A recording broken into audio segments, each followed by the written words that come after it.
everyone. How are you all? I hope you all are preparing well for your NEET and JEE exam. Welcome back to Rank Boost Physics. Today, in this lecture, we are going to talk about a very important term, that is integration. Actually, this is a mathematical tool जो कि हमें physics में आगे बढ़ते हुए यहाँ नहीं तो वहाँ किसी ना किसी कॉन्सेप्ट में जरूरत पड़ेगी ही पड़ेगी।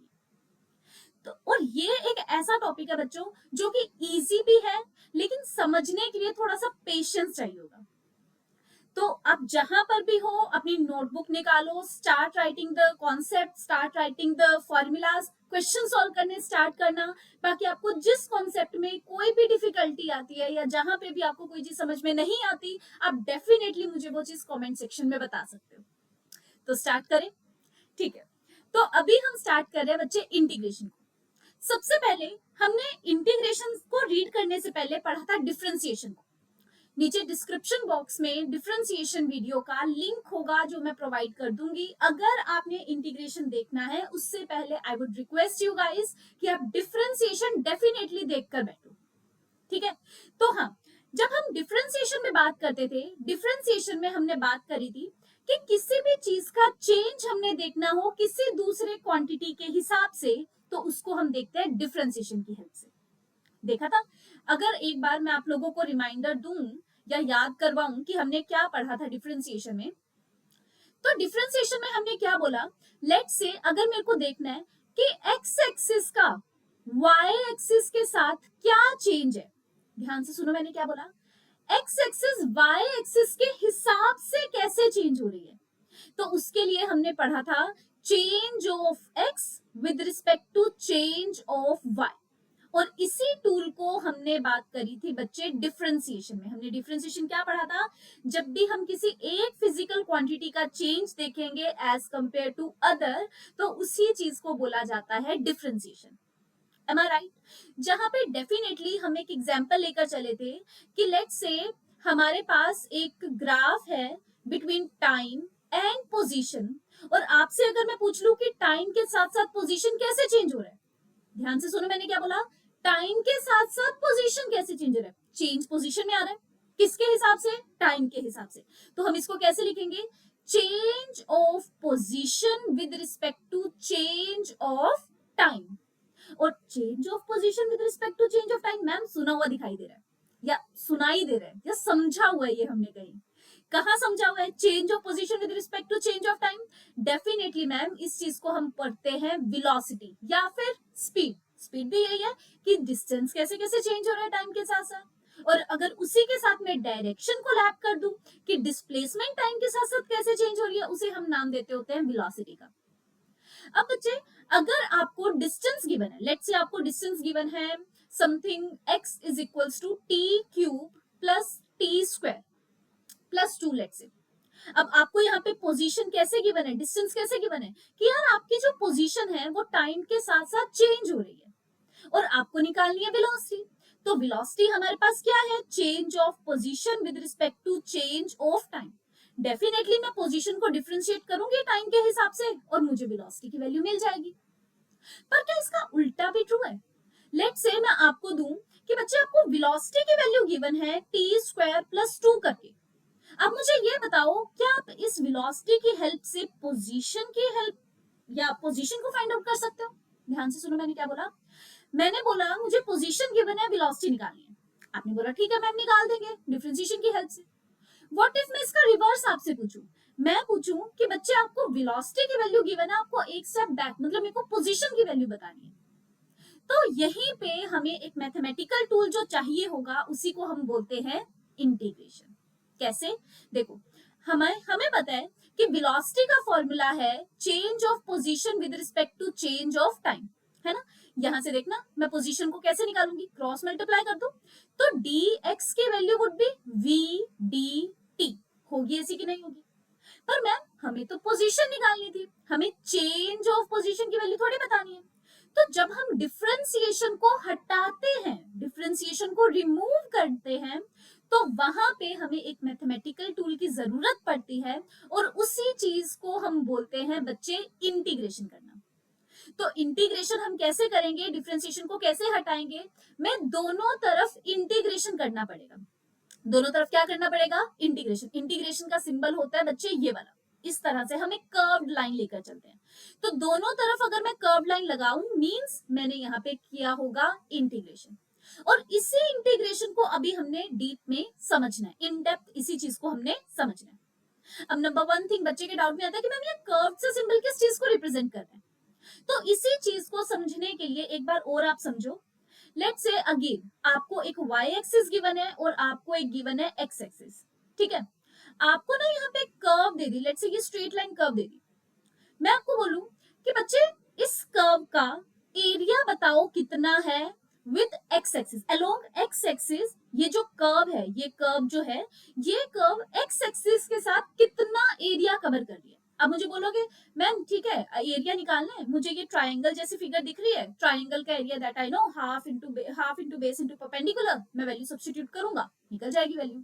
वेल एंड गुड, एकदम सही, कोई डिफिकल्टी है ही नहीं। मैं यहाँ पे अब आपसे दूसरा क्वेश्चन पूछती हूँ। मैंने क्या बोला, मैं आपसे बोल रही हूँ कि बच्चे इस टाइम पे आपको एक straight line starting from origin नहीं गिवन, आपको कुछ ऐसी लाइन गिवन है, क्या आप इसका एरिया निकाल सकते हो? आप बोलोगे डेफिनेटली निकाल सकते हैं मैम, बस हमें क्या करना पड़ेगा, एक्स एक्सिस के साथ फिगर को क्लोज करना पड़ेगा, ये हमें एक स्क्वायर या फिर रेक्टेंगल जैसा मार्क होगा, मैं इसका भी एरिया निकाल दूंगा। आता है, निकल जाएगा। एरिया ऑफ रेक्टेंगल क्या यूज करेंगे, लेंथ इनटू ब्रेड्थ। फॉर्मूलाज में वैल्यू सब्स्टिट्यूट करेंगे, एक्स एक्सिस और वाई एक्सिस के अलोंग इसकी विड्थ क्या है, वैल्यू सब्स्टिट्यूट करेंगे, आंसर निकल जाएगा।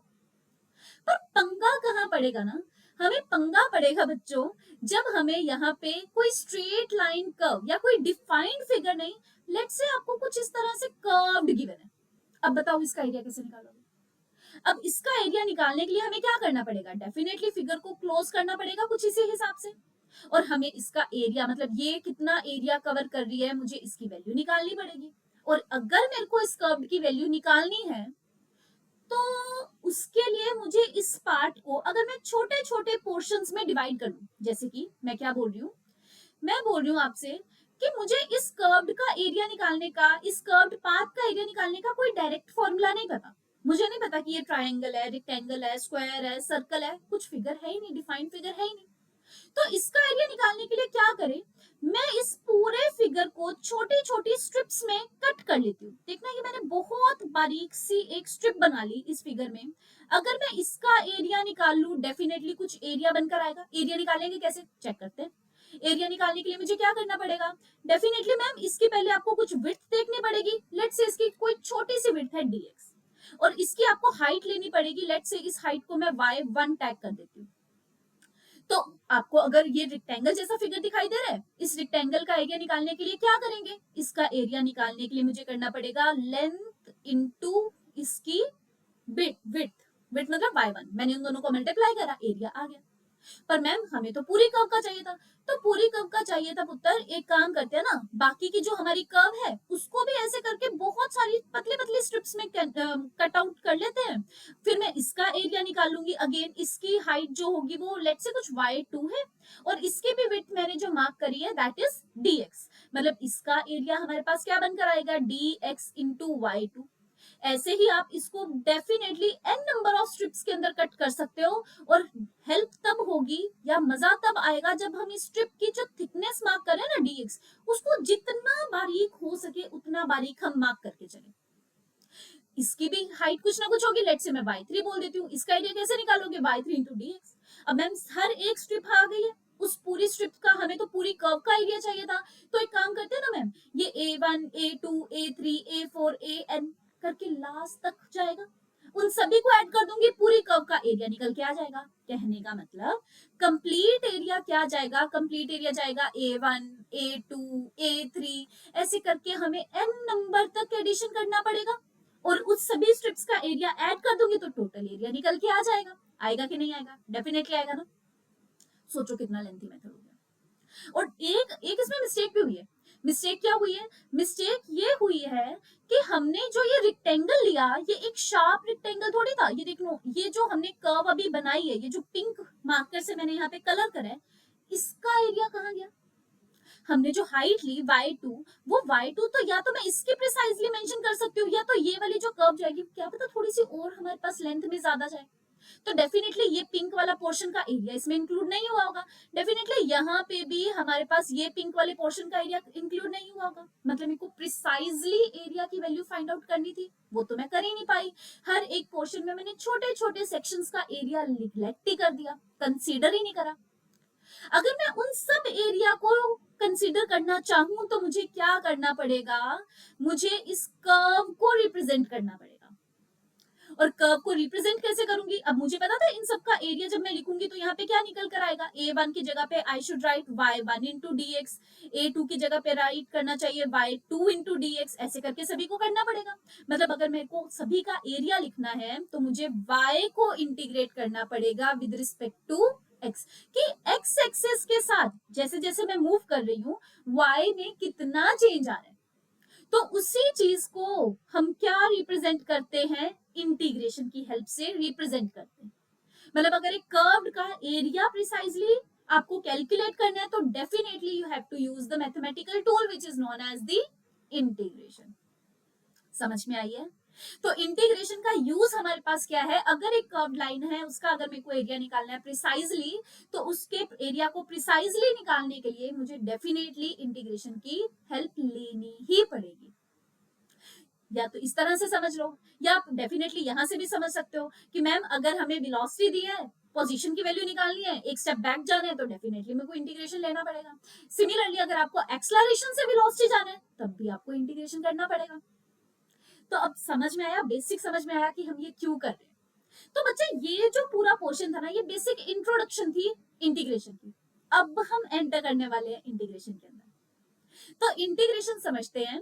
इंटीग्रेशन का सिंबल हमने सबसे पहले देखना है। इंटीग्रेशन का सिंबल क्या है, इंटीग्रेशन को हम इस कर्व्ड लाइन से सिग्निफाई करते हैं। और इस कर्व लाइन से मतलब ये कर्व लाइन इस चीज को रिप्रेजेंट करेगी कि आपको इंटीग्रेशन करना है। किसका करना है, मैं बोलूं कि आपको इंटीग्रेशन करना है y का, मैम किसके हिसाब से, y एक्सिस में चेंज किसके हिसाब से हो रहा है, तो मैं बोलूं y एक्सिस में चेंज हो रहा है पुत्र x के हिसाब से। तो अब ये पूरा हम कैसे बोलेंगे, इंटीग्रेशन कर रहे हैं y की किसके हिसाब से, x के हिसाब से। इसको क्या बोलेंगे, इसको बोलेंगे बच्चे integration of y with respect to x, इसी चीज से रिप्रेजेंट करेंगे। ठीक है, अच्छा एक चीज भूल गए हम, क्या है वो चीज, कि अगर हम ये कर्व का इंटीग्रेशन कर रहे हैं एरिया निकालने के लिए, तो हमें ये भी तो बताओ कि एरिया निकालना कहां से लेकर कहां तक है। कहीं ऐसा तो नहीं है मैम कि आप एरिया हमसे सिर्फ यहां से लेकर यहां तक का पूछ रहे हो। मतलब स्टार्टिंग और एंड पॉइंट तो डिफाइन करना पड़ेगा ना एरिया को निकालने के लिए। जैसे मैं बोलूं कि अगर मुझे इस कंप्लीट ग्रीन लाइन का एरिया बताना है, तो स्टार्टिंग पॉइंट क्या है, ये ओरिजिन है। लास्ट पॉइंट क्या है, लास्ट पॉइंट लेट से मैं बोल देती हूँ एक्स एन है कुछ, तो यहाँ इंटीग्रेशन करना पड़ेगा ना।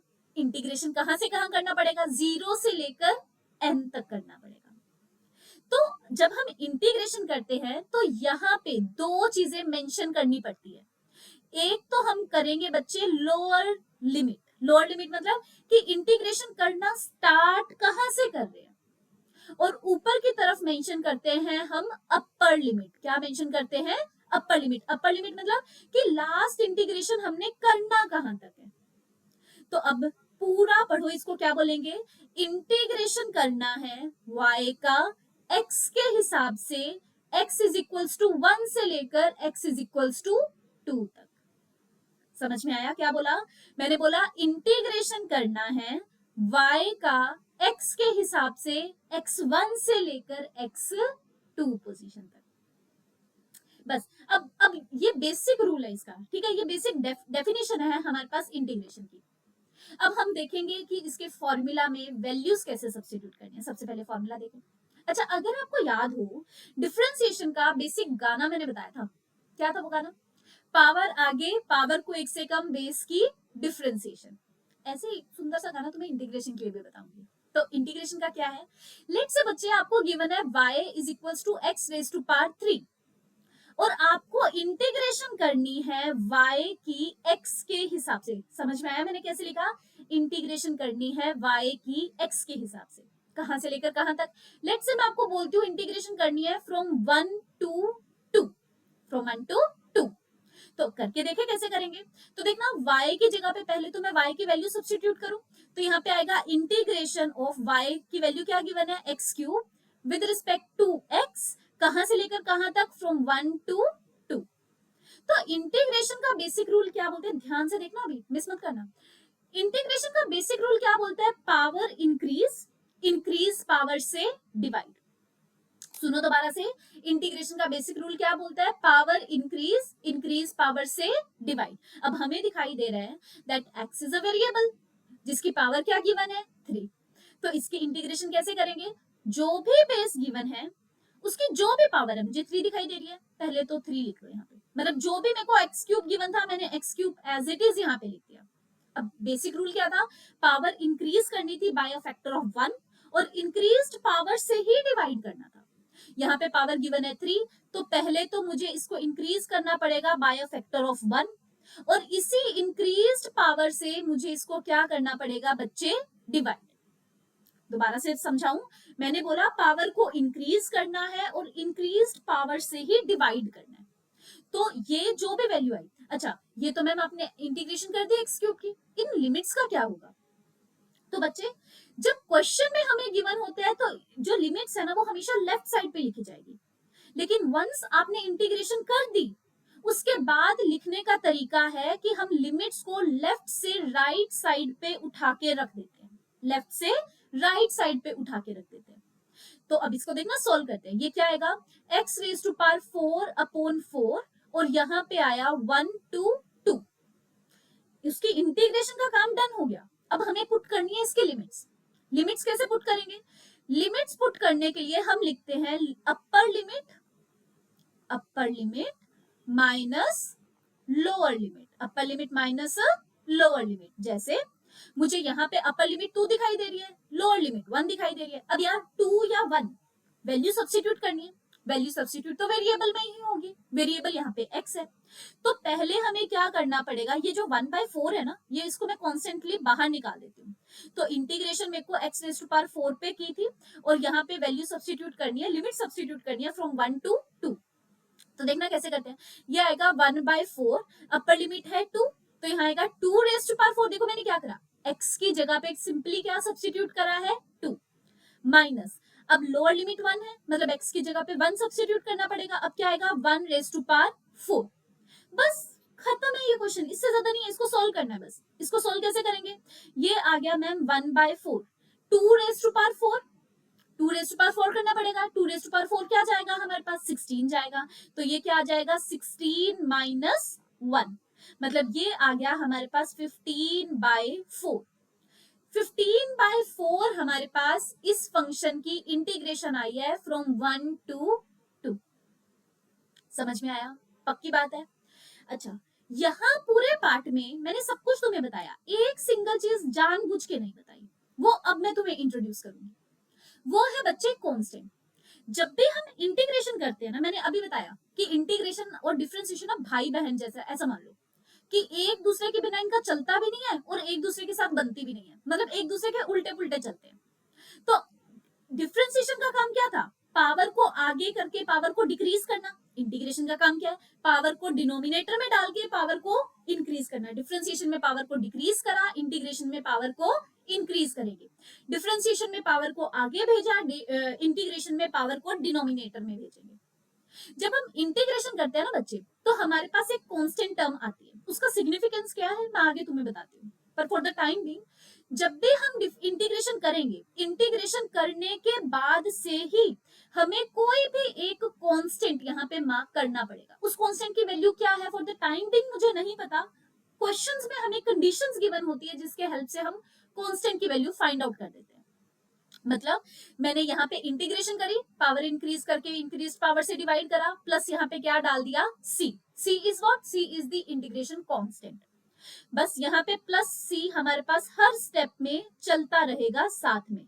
तो इसका जो आंसर है that is not just only 15/4, बल्कि it is 15/4 plus some constant c, जो कांस्टेंट की value for the time being unknown है हमारे लिए, हम वो वैल्यू अभी फाइंड आउट नहीं कर सकते।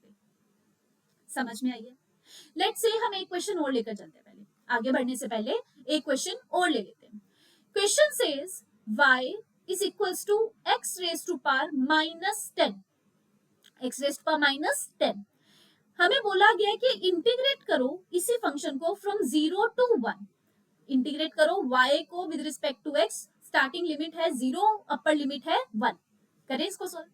तो भाई इंटीग्रेशन का बेसिक रूल क्या होता है, पावर इंक्रीज, इंक्रीज पावर से डिवाइड। तो करते हैं, पहले तो 0 से 1 लिमिट मैंने डाली, y की जगह पे x raise to power minus 10 डाला और यहाँ पे डाल दिया dx। अब इसको सॉल्व करें।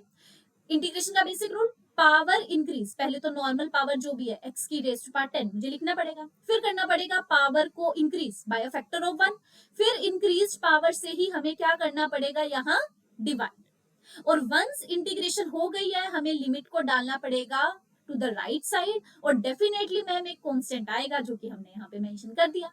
अब कुछ नहीं, बस इसको सोल्व करना। इसको सोल्व कैसे करेंगे, ये x raise to power minus 9 जाएगा, डिनोमिनेटर में भी माइनस 9 आएगा और प्लस आएगा c, और यहाँ पे जो लिमिट्स चल रही है that are going from 0 to 1। तो ये minus 1 minus 9 minus 1 upon 9 being constant will come out of the bracket और हमें इंटीग्रेशन करनी पड़ेगी x raise to power minus 9 की फ्रॉम 0 to 1 प्लस c। तो ये क्या बनेगा, minus 1 by 9, 1 raise to power minus, sorry हाँ 1 raise to power minus 9 minus 0 raise to power minus 9 plus c। तो ये क्या बन के आया है हमारे पास, ये बन गया है माइनस 1 by 9। अब 1 रेज टू पावर तो एनीथिंग दैट इज 1 ना, 0 raise to power anything that is 0 ना, तो ये वैल्यू हमारे पास क्या बन गई, minus 1 by 9 plus c is the integration of x raise to power minus 10 from 0 to 1। समझ में आया? आई होप आपको ये वाली चीज समझ में आई होगी। स्टिल आपको किसी भी स्टेप में कुछ भी डाउट है या कुछ भी आपको दोबारा से समझना है, मुझे नीचे कमेंट सेक्शन में वो चीज बता सकते हो, मैं डेफिनेटली आपको इसका दोबारा से सॉल्यूशन प्रोवाइड कर दूंगी। ठीक है, अभी के लिए मैं आपको कुछ प्रैक्टिस क्वेश्चन डेफिनेटली इसके दे रही हूँ। क्वेश्चन सेज, लेट्स से आपको इंटीग्रेशन करना है x रेज टू पावर 3 का x के हिसाब से ही अगेन, और लिमिट्स आपको गिवन है फ्रॉम -1 to 1। एक क्वेश्चन और दे देती हूँ आपको, y मेंशन है बच्चे x रेज टू पावर -5 और आपको इंटीग्रेशन करनी है y की, और लिमिट्स है आपके पास फ्रॉम 1 to 2। ठीक है, इन क्वेश्चंस के आंसर निकालना और कमेंट सेक्शन में नीचे मुझे मेंशन कर देना, मैं वेरीफाई करके आपको ओके या फिर आपका जो भी डाउट होगा उसको मैं रिवर्ट कर दूंगी। ठीक है, चलो आगे मूव करें फिर। ठीक है, आगे हमारे पास है कि इंटीग्रेशन का बेसिक रूल हमने देख लिया, पावर इंक्रीज, इंक्रीज पावर से डिवाइड।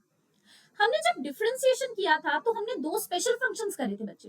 एक तो अगर आपको याद हो हमने डिफरेंशिएशन करा था e raise to power x का, जो कि e raise to power x से निकल कर आया था।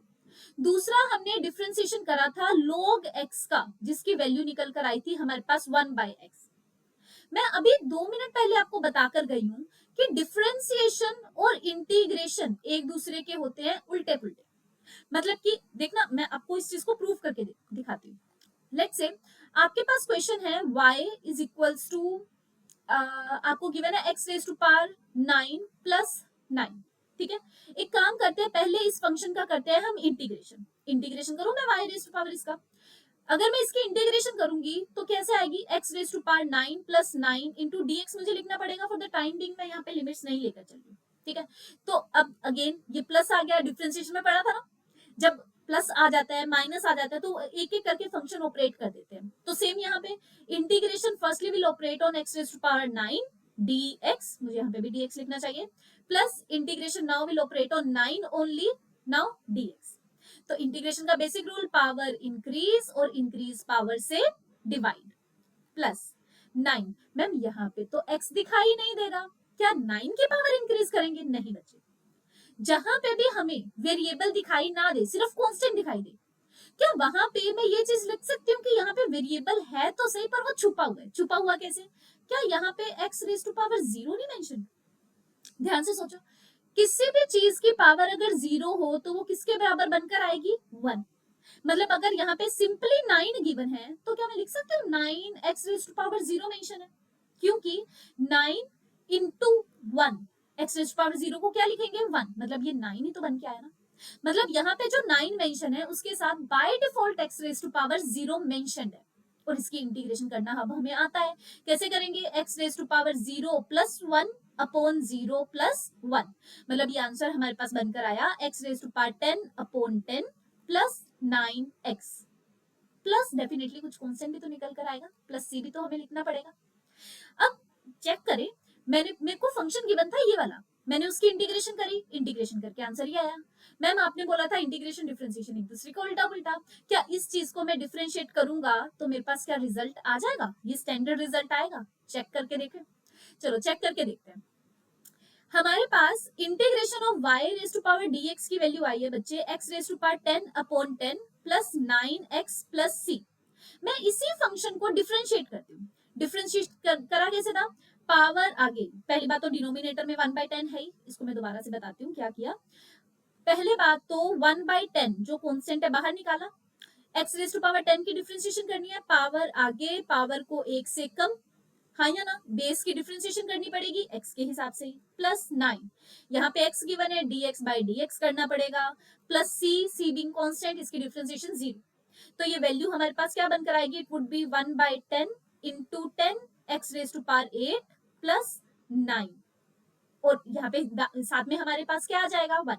मुझे यहाँ पे 10 रेज टू पावर मतलब x raise to power 10 minus 1 लिखना चाहिए, तो यहाँ पे ये वैल्यू हमारी जो बनकर आएगी it would be x raise to power 9। तो ये 10 से 10 कैंसिल आउट हो गया। देखना ये आंसर हमारे पास वापस से क्या आ गया? x raise to power 9 plus 9। यार ये तो वही वाला पेरेंट क्वेश्चन था ना जो हमें मेंशन करा गया था। चेक करा, कोई क्वेश्चन गिवन है, उसका इंटीग्रेशन करा, इंटीग्रेशन करने के बाद जो आंसर है उसको दोबारा से डिफरेंशिएट करूंगी तो वापस से मेरे को जो क्वेश्चन गिवन था वही आ गया। मतलब हेंस प्रूफ कि इंटीग्रेशन और डिफरेंशिएशन एक दूसरे का उल्टा पुल्टा होते हैं। बाकी हाँ, ये डिफरेंशिएशन क्या किया आपने, मतलब कौन सा रूल अप्लाई किया मैम, ये हमें नहीं आता।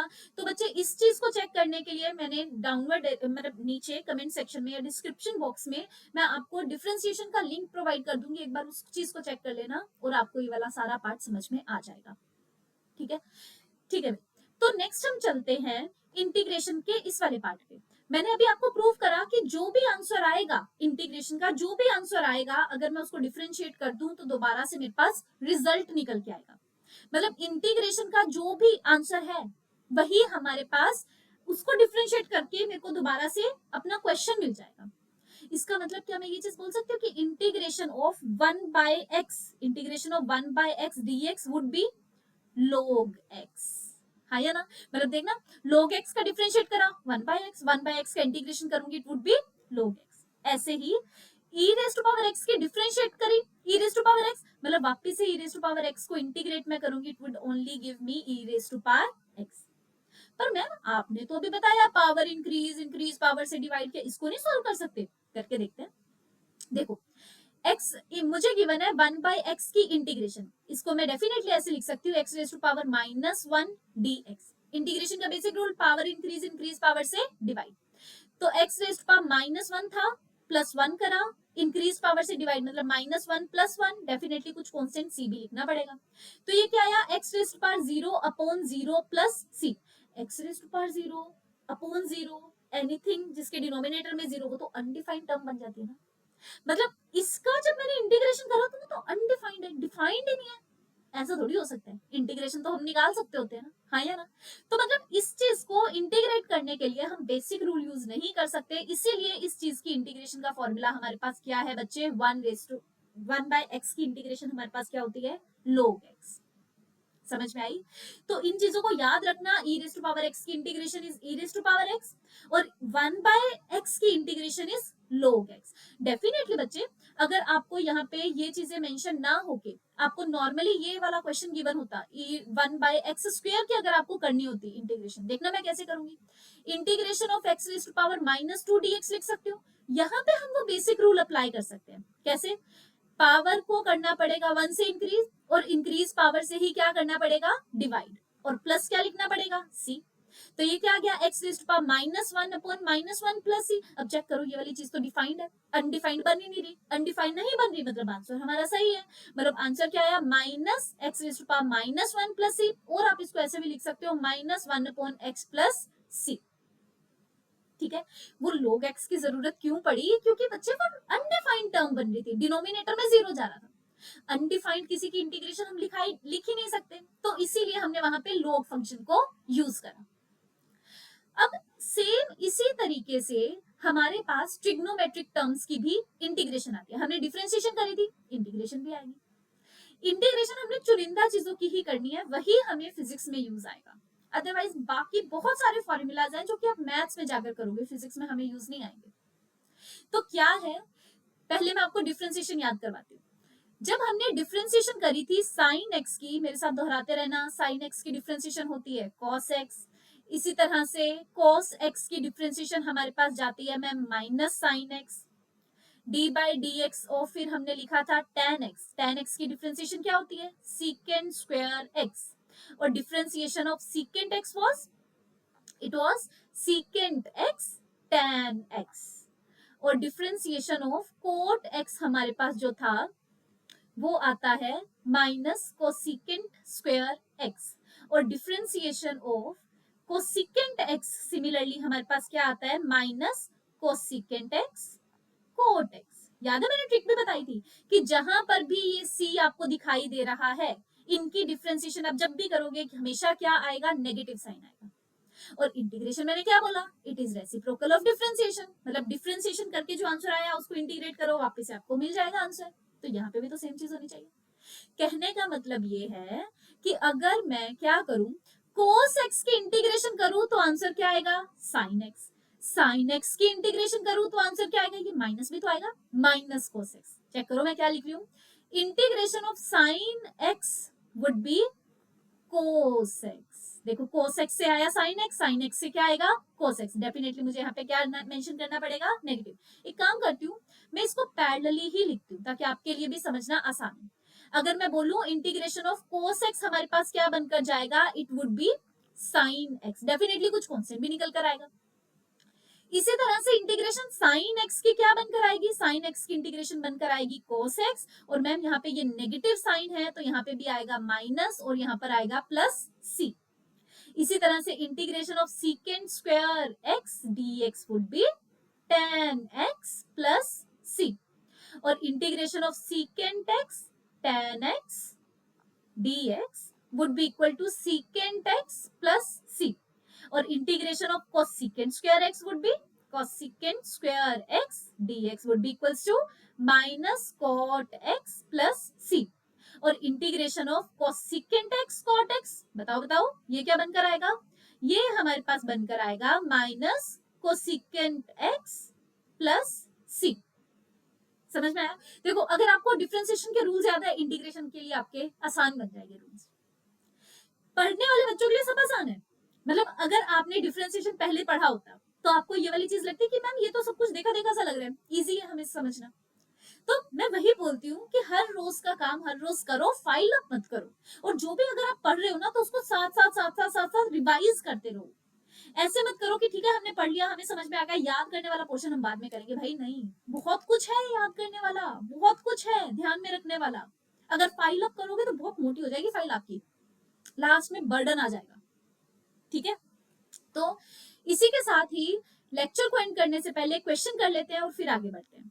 तो क्वेश्चन सेज कि भाई हमें y की वैल्यू गिवन है x square plus x raise to power 4 plus x raise to power -1 plus 3 by x square. हमें इसकी इंटीग्रेशन करके बताओ क्या होगी। करेक्ट, इंटीग्रेशन करनी पड़ेगी x square plus x raise to power 4 plus x raise to power -1 plus 3 upon x square की dx के हिसाब से एक एक करके खोल देते हैं इस ब्रैकेट को। मतलब इंटीग्रेशन होगी एक्स स्क्वायर dx की फर्स्ट ऑफ ऑल, फिर इंटीग्रेशन की बारी आएगी एक्स रेज टू पावर 4 की, फिर इंटीग्रेशन की बारी आएगी x raise to power -x की, फिर इंटीग्रेशन की बारी आएगी 3 बाय एक्स स्क्वायर dx की। तो रूल अप्लाई करते हैं, पावर को करना पड़ेगा इंक्रीज, इंक्रीज पावर से डिवाइड, प्लस पावर को अगेन करना पड़ेगा इंक्रीज और इंक्रीज पावर से डिवाइड, प्लस अब एक्स यहाँ पे मैं इंक्रीज पावर नहीं कर सकती हूँ क्योंकि ये वो स्पेशल फंक्शन है 1/x वाला जो कि मेरे को इनफाइनाइट पे पहुंचा रहा था। इसकी इंटीग्रेशन हमें याद करनी है, it is log x plus 3। ये 1/x स्क्वायर 1/x स्क्वायर को हम क्या लिख सकते हैं, डेफिनेटली इसको क्या लिख सकते हैं, it is the integration of x raise to power -2। तो ये क्या आएगा, पावर इंक्रीज -2 से मतलब -2 की पावर इंक्रीज हो जाएगी बाय अ फैक्टर ऑफ 1 और उसी इंक्रीज पावर से डिवाइड। तो ये वैल्यू क्या बनेगी, x raise to power 3/3 plus x raise to power 5/5 plus log x plus 3x raise to power -1/-1, मतलब आंसर हमारे पास क्या बनकर आएगा, it is x raise to power 3/3 plus x raise to power 5/5 plus log x -3/x would be our answer. Definitely कुछ ना कुछ constant c हमारे पास चलता रहेगा, जो कि मुझे यहाँ पे मेंशन करना पड़ेगा। समझ में आई है? एक बस वो ट्रिग्नो वाला क्वेश्चन और देख लो, फिर हमारा हो गया। y इज इक्वल्स टू, आपको फंक्शन गिवन है लेट्स से sin x, और आपको इसकी इंटीग्रेशन करनी है x के हिसाब से, और लिमिट्स में मैं आपको दे देती हूँ कि यार लिमिट्स यहाँ पे गिवन है from 0 to 90 degree, that is π/2। तो देखो इसको करें, इंटीग्रेशन साइन एक्स की हमने करी थी, माइनस ऑफ कॉस एक्स होती है, तो ये आ जाएगा minus of cos x, limit हमें डालनी पड़ेगी to the right hand side 0 to π/2 plus definitely कुछ कांस्टेंट बनकर आएगा। तो ये क्या बनेगा, माइनस बीइंग बाहर आ जाएगा, लिमिट्स पुट करनी पड़ेगी, upper limit minus lower limit, तो ये क्या आएगा cos π/2 upper limit minus cos 0 plus c, cos π/2 मतलब cos 90 की वैल्यू हमारे पास क्या होती है 0, और cos 0 की वैल्यू क्या होती है 1 प्लस c, मतलब ये वैल्यू क्या आ गई, minus into -1 plus c, that is 1 plus c is the answer, is the final answer. Integration हमें इससे ज्यादा यूज में नहीं आने वाला, यही आएगा डिफरेंशिएशन या इंटीग्रेशन, जो भी मैंने आपको बताया, आप बस उस चीज को, अगर आपने डिफरेंशिएशन बहुत अच्छे से पढ़ा ना बच्चे, इंटीग्रेशन डेफिनेटली इजी लगेगा आपको। ठीक है, मैथमेटिकल टूल है, आपको प्रैक्टिस करनी पड़ेगी। आप ये नहीं बोल सकते कि हमने लेक्चर देख लिया है, हमने बस 1 या 2 क्वेश्चन सॉल्व करे मैम दैट्स इट, नहीं, मैथमेटिकल टूल में बच्चा गलती करता है, और अगर गलती करता है उसको रिजोल्व करना पड़ेगा, मतलब प्रैक्टिस हमें करनी पड़ेगी इस चीज के लिए। और फिजिक्स में एंटर करने से पहले ये मैथमेटिकल टूल्स याद होना, समझना, समझ में आना बहुत इंपॉर्टेंट है। ठीक है, बाकी डरना नहीं है, आसान है, हो जाएगा, बस हर रोज पढ़ते रहो।